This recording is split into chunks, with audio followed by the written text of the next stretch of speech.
ഒറ്റ വാക്കിൽ പറഞ്ഞാൽ നോബഡി എനിക്ക് വർക്കായില്ല. ഞാനൊരു സിനിമ അങ്ങനെ വർക്കായില്ല എന്ന് പറയാറില്ല. പക്ഷേ ഈ ഒരു സിനിമ വർക്കാകത്തിന് പിന്നിൽ ഒരുപാട് കാരണങ്ങളുണ്ട്. ഈ സിനിമ ഞാൻ ജനറലൈസ് ചെയ്ത് പറയാറില്ല, ഇതൊരു മോശം സിനിമയാണെന്നൊന്നും ഞാൻ പറയാറില്ല. എനിക്ക് വർക്കാകത്തിൻ്റെ കുറച്ച് കാര്യങ്ങൾ ഞാൻ പറയാം. ഈ ഒരു സിനിമ നമ്മളൊരു ബാങ്ക് റോബറി ആയിട്ട് ബന്ധപ്പെട്ടൊരു സിനിമയാണ്. പിന്നെ അതിനെ ഒരു പൊളിറ്റിക്കൽ ആംഗിളിലേക്ക് കൊണ്ടുപോയത് എനിക്കത് ഉൾക്കൊള്ളാൻ പറ്റിയില്ല.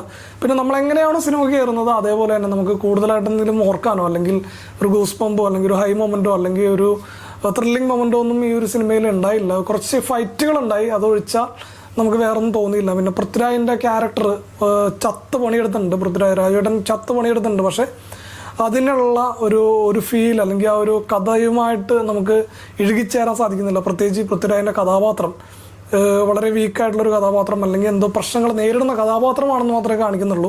പക്ഷേ ആ ഒരു ക്യാരക്ടർ എന്നിലെ ഒരു പ്രേക്ഷകനായിട്ട് ലയിച്ച് ചേരുന്നില്ല എന്നുള്ളത് എടുത്തു പറയണം.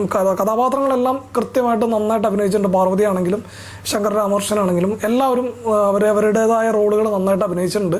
പക്ഷേ ഈ പറഞ്ഞ പോലെ കഥയിൽ പല സ്ഥലത്തും പാകപ്പിഴകളും പൊരുത്തപ്പെടാനൊക്കെ വന്നിട്ടുണ്ട്. അപ്പോൾ അതാണ്, ഇനി വേറെ ആരെങ്കിലും കണ്ടിഷ്ടപ്പെടുമെന്ന് എനിക്കറിയില്ല. പിന്നെ ഇതിൽ കുറച്ച് പൊളിറ്റിക്കൽ കറക്റ്റ്നെസ് ഒക്കെ ഉണ്ട്. അതായത് ദൃശ്യം മോഡൽ സിനിമ എന്ന് പറഞ്ഞാൽ ഒരു കൊലപാതകം ചെയ്തതിനാൽ ആ കുടുംബം രക്ഷപ്പെടാൻ നോക്കുന്നൊരു ശ്രമം, അത് മൊത്തത്തിലൊരു നെഗറ്റിവിറ്റി ആ ഒരു സിനിമയ്ക്കുണ്ട്. പക്ഷെ ഇതിൽ ഒരു പൊളിറ്റിക്കൽ ആംഗിളിലൂടെ ഈ ഒരു നന്മയും പിന്നെ അതിലൂടെ ഒരു തിന്മയും എന്നുള്ളൊരു മെസ്സേജ് കൂടി ഈ സിനിമയുടെ ക്ലൈമാക്സിൽ വരുന്നുണ്ട്. തുടങ്ങുന്ന സിനിമ അവസാനം ഒരു പൊളിറ്റിക്കൽ ആംഗിളിൽ കൊണ്ടുവന്നാണ് അവർ നിർത്തുന്നത്. അപ്പോൾ ഒരു ഹേസ്റ്റ് മൂവി കാണാൻ പോകുമ്പോൾ അല്ലെങ്കിൽ ഒരു ബാങ്ക് റോബറി സിനിമയെ കാണാൻ പോകുന്നൊരു ഫീലല്ല നമുക്ക് കിട്ടുന്നത്. പ്രത്യേകിച്ച് ഈ ട്രെയിലറൊക്കെ ഇങ്ങനെ ഇതുപോലെ ഇറങ്ങിയ സ്ഥിതിക്ക് നമ്മൾ കൂടുതൽ പ്രതീക്ഷിച്ചാണ് ഈ ഒരു സിനിമക്ക് പോകുന്നത്.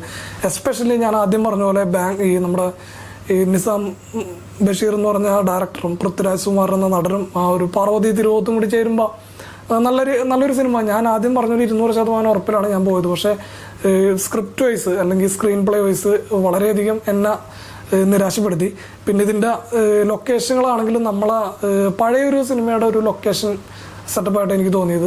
പിന്നെ ഇതിൻ്റെ കണ്ടന്റ് ആണെങ്കിലും പഴയ കാല ഒരു 10 വർഷം മുമ്പ് 5 വർഷം മുമ്പുള്ള ഇറങ്ങേണ്ടിയിരുന്നൊരു സിനിമ പോലത്തെ ഒരു കണ്ടന്റാണ് ഈ ഒരു സിനിമക്ക് വന്നേക്കുന്നത്.